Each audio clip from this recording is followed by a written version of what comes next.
আমাকে আপনারা ভুলে যেন না। তামিমের এই কথাটা শুনলে, আপনি যদি ক্রিকেটার ভক্ত হন, আপনি বাংলাদেশ ক্রিকেটকে যদি ভালোবাসেন, আপনার কষ্ট লাগার কথা, আপনার হৃদয় লাগার কথা। এই কথাটা অনেক কষ্টের, ক্রিকেট প্রেমীদের কাছে কথাটা অনেক কষ্টের। আসসালামু আলাইকুম। ক্রিকেট বোর্ড নিয়ে কিছু কথা বলবো, তামিমের বিষয়ে কিছু কথা বলবো। কি ভয়ঙ্কর একটা পরিস্থিতি সৃষ্টি হয়েছে ক্রিকেট বোর্ডে, কি ভয়ঙ্কর। বাংলাদেশের বড় দুটো রাজনৈতিক দল আছে, বিএনপি, আওয়ামী লীগ, এরাও হার মেনে যাবে বিসিবির রাজনীতির কাছে, এরাও হার মেনে যাবে। কি ভয়ঙ্কর একটা পরিস্থিতি তৈরি হয়েছে বোর্ডে। তামিমকে কি পোস্টিংয়ে বাদ দেওয়া হলো, কি পরিস্থিতি থেকে বাদ দেওয়া হলো, এটা কোনো কথা? আফগানিস্তান ম্যাচ আপনার 10 থেকে 15 দিন পরে, সেই পরিস্থিতি, সেই প্ল্যান আপনি আজকে করছেন। আর এদিকে নিউজিল্যান্ড সিরিজে একের পর এক ম্যাচ আপনি হেরে যাচ্ছেন, তাতে আপনার কোনো সমস্যা নাই। আপনার 15 দিনের আগেকার প্ল্যান আপনার অ্যাকাউন্ট করতে হবে।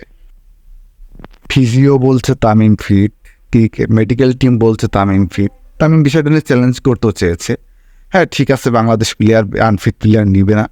আপনার ফিট প্লেয়ার 0 করে, 4 করে, 2 করে, 6 করে, আনফিট তামিম 44 করে। আপনার কাছে কম কোথায়? আনফিট প্লেয়ার তামিম যদি 44 করে, আপনার 0 থেকে, 2 থেকে 5 থেকে তো অনেক বেটার, তাই না? সে যদি 5 ম্যাচও খেলে তাও তো ভালো। তামিম তো কখনো বলেনি বা কেউ প্রুফ দিতে পারেনি যে তামিম 5 ম্যাচ খেলবে, তো সেটাও তো প্রুফ দিতে পারেনি, তাই না? এটা কেমন ব্যাপার? হুট করে বিভিন্ন মিথ্যা বানায়, তার গুজব ছড়ায়, তাকে টিম থেকে বাদ দেওয়া, তাকে অবস্থা করা।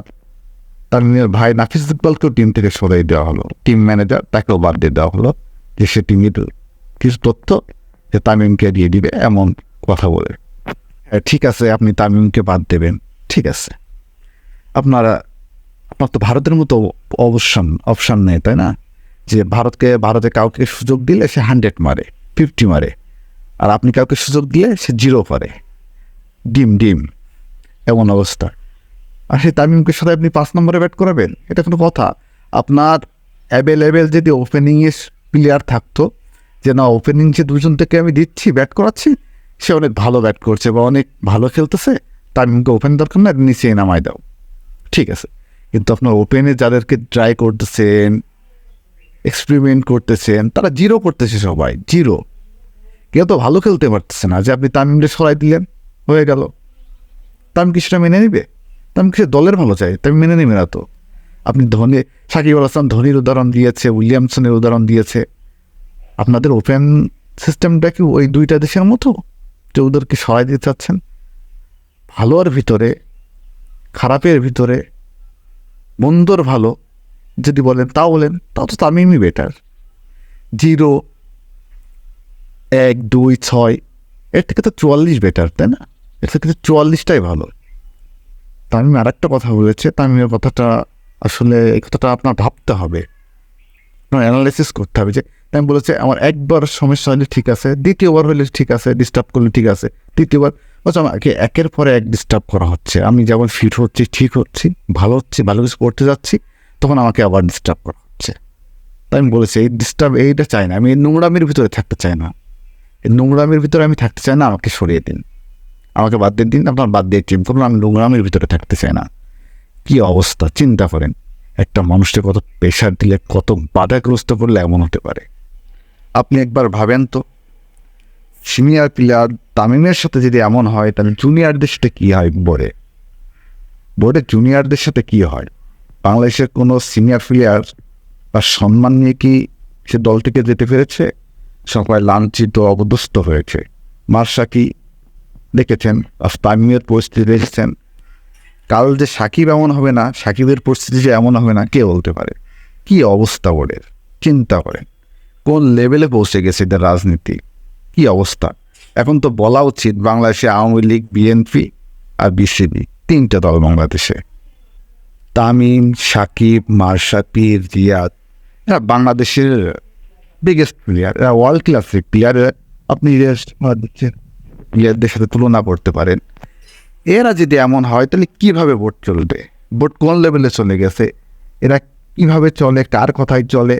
বাইরে থেকে একটা কোচ এসে পুরো সব কিছু চেঞ্জ করে দিচ্ছে, লন্ড বন্ধ করে দিচ্ছে, তাদের কেউ কিছু বলার নাই, তাদের কিছু করারও নাই, বলার নাই। কি একটা পরিস্থিতি, একটা কোচ সব নির্ধারণ করে দিচ্ছে বাংলাদেশের ক্রিকেটের কি হবে, কি বৃত্তান্ত সব।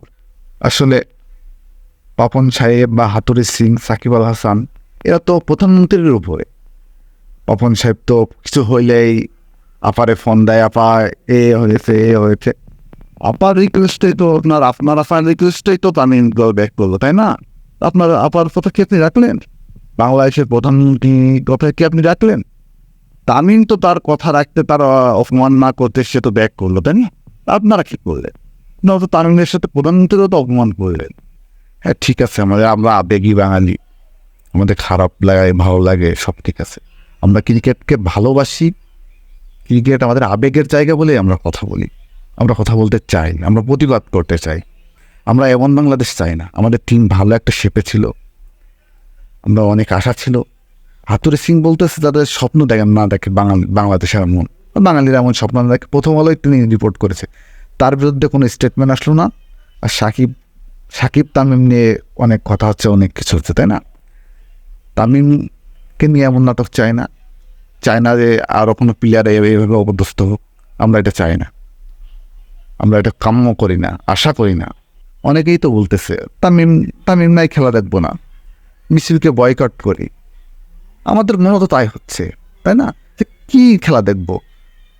তামিম, লিটন বা কেউ ওপেন করবে, সাকিব ভালো কিছু করবে, আমরা বাংলাদেশের খেলা দেখব, হাতে তালি দিব, হারবো জিতবো, এটা তো থাকে খেলার ভিতরে, খেলা একটা পার্ট। কিন্তু কি হলো এগুলো কি? বাংলাদেশে কি নাটক চলছে? সি সি সি, ধিক্কার জানাই। বাংলাদেশ ক্রিকেট বোর্ডকে আমরা ধিক্কার জানাই। সি বলার ভাষাটাও আমার আসতেছে না। ধিক্কার জানাই আপনাদেরকে ধিক্কার জানাই। আর যেন এমন কোনো প্লেয়ারকে এমন অপদস্থ পর্যন্ত করা হয়, এমন শিকারজনক আর কোনো। সবশেষে একটা কথাই বলবো, আমরা বাংলাদেশ ক্রিকেটকে ভালোবাসি, আমার দেশকে আমরা ভালোবাসি। আপনারা চলেন আমাদের ট্যাক্সের টাকায়, যা ইচ্ছে আপনারা করতে পারেন না। আর খান সাহেব, আপনাকে একটা কথা বলি, তামিম ইকবলের লর্ডসে আপনার নাম লেখা আছে। লর্ডসের নামটা তো কখনো কেউ মুছতে পারবে না রাজনীতি করে। হাতুড়ি সিংও পারবে না, পাপন সাহেব পারবে না, নান্নু সাহেব পারবে না। আর আমাদের মন থেকেও আপনাকে কখনো মুছতে পারবে না। বাঙালির মনে তামিম ইকবাল সব দিন থাকবে। বাংলাদেশ ক্রিকেটে তামিম ইকবালকে কখনো ভুলতে পারবে না, আপনাকে ভোলা সম্ভব না। আপনি 16 কোটি মানুষের হৃদয়ে তামিম ইকবাল, আপনাকে অনেক মিস করব। অবশ্যই আপনাদের মতামতটা কমেন্টসে জানাবেন। আপনাদের কাছে কী মনে হয়েছে, কী বৃত্তান্ত, অবশ্যই কমেন্টসে জানাতে বলবেন।